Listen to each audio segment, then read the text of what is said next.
Então, gente, será que os avanços da tecnologia modificam os conceitos de moral, os conceitos de ética e as leis que regem uma sociedade? Vamos dar um exemplo para vocês que eu acho que é muito significativo. Por exemplo, a questão da gestação humana. Antigamente, qual era a forma de fazer bebês? Sim, essa aí mesmo que vocês pensaram. Se vocês não sabem, garanto que vocês vão conhecer um dia. Então, bebês só nasciam dessa forma, da forma natural, daquele negócio de flores e abelhas. O papai bota a sementinha na barriga da mamãe e o bebê vai se desenvolver ali dentro. Problema nenhum, interromper uma gravidez era algo impraticável, a não ser que você tivesse um motivo muito forte, um risco para a saúde da mãe, alguma coisa assim. Mas na década de 70, a ciência começou a fazer uma coisa muito curiosa. Começou a pegar óvulos e espermatozoides e fazer o que a gente pode chamar de fecundação fora do corpo da mãe. Olha que coisa interessante. Então, ao invés do papai colocar a sementinha na barriga da mamãe, você podia pegar o espermatozoide do papai, como? Imaginem, usem a imaginação de vocês, vocês vão descobrir. E pegar o óvulo da mamãe. E, num recipiente, fora do corpo da mãe, fazer a junção dos dois e gerar um embrião.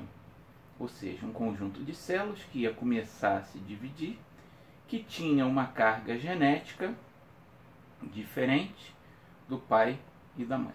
O que eu estou descrevendo aqui é, digamos assim, a criação daquele famoso bebê de proveta. O primeiro a nascer foi uma menina chamada Louise Brown, hoje já é uma senhora, e ela foi gerada fora do corpo da mãe, implantada no útero da mãe, e ali no útero da mamãe dela, ela se desenvolveu como um bebê, nasceu, cresceu, hoje é uma pessoa.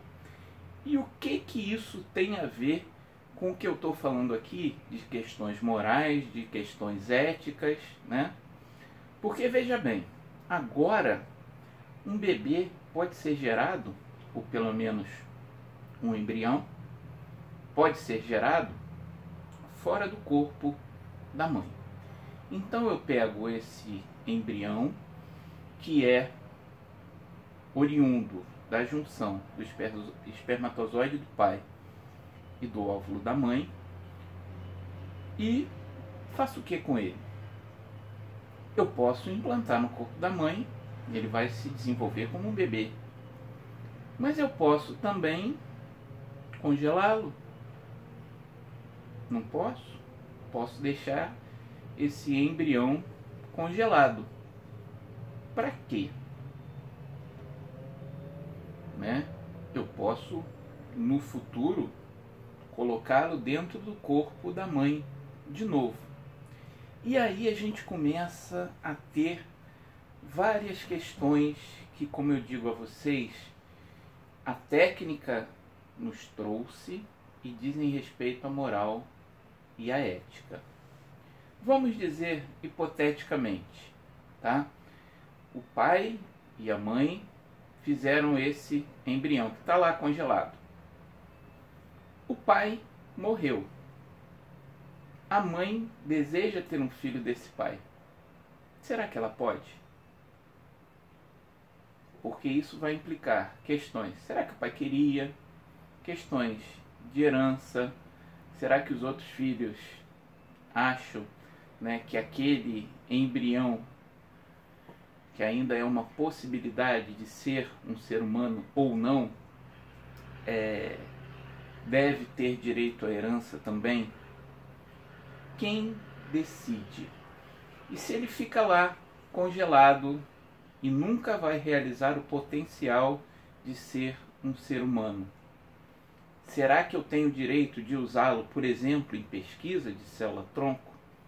Então, esse embrião congelado, ao invés de ter um fim que vai ser uma pessoa, ser um ser humano, ele pode ser usado como um meio, como um remédio para curar a doença de uma outra pessoa?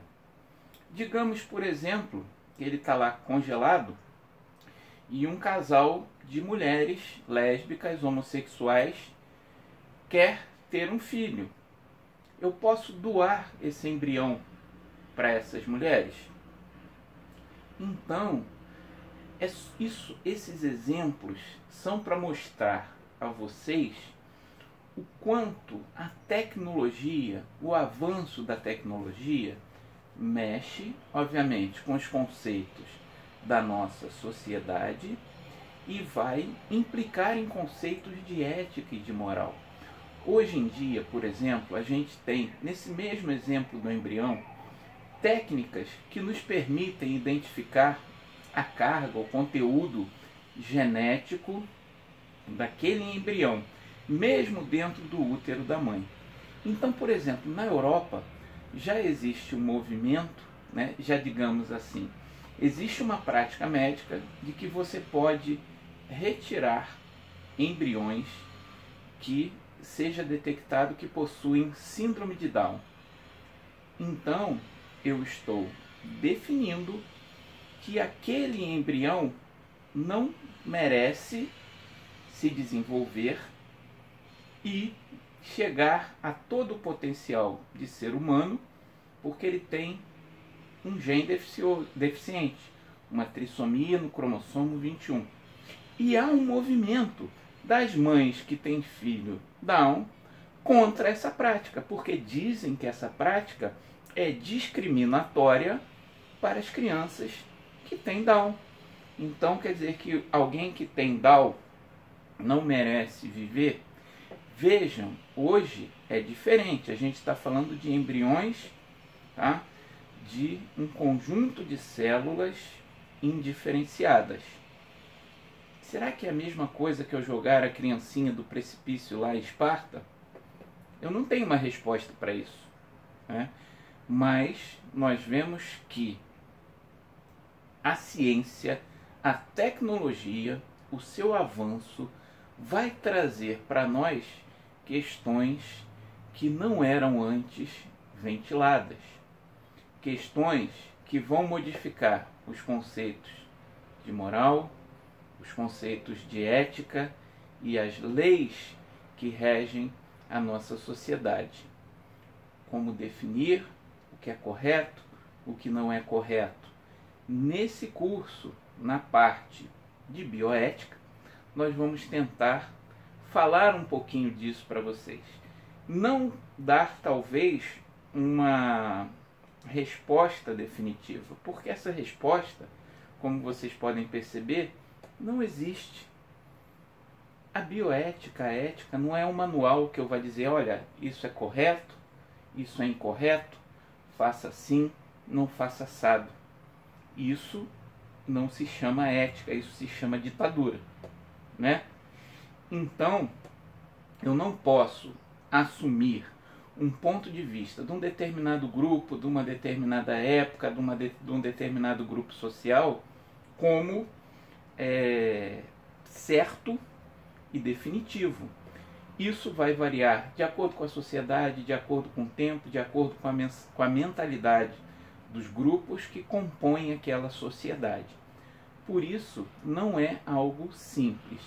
Mas agora, o que eu queria que ficasse claro na cabeça de vocês é exatamente isso. Os conceitos de moral, de ética e das leis vão variar de sociedade para sociedade ao longo do tempo, e a ciência vai sempre impactar naquilo que nós pensamos, naquilo que nós podemos, não podemos, devemos ou não devemos fazer.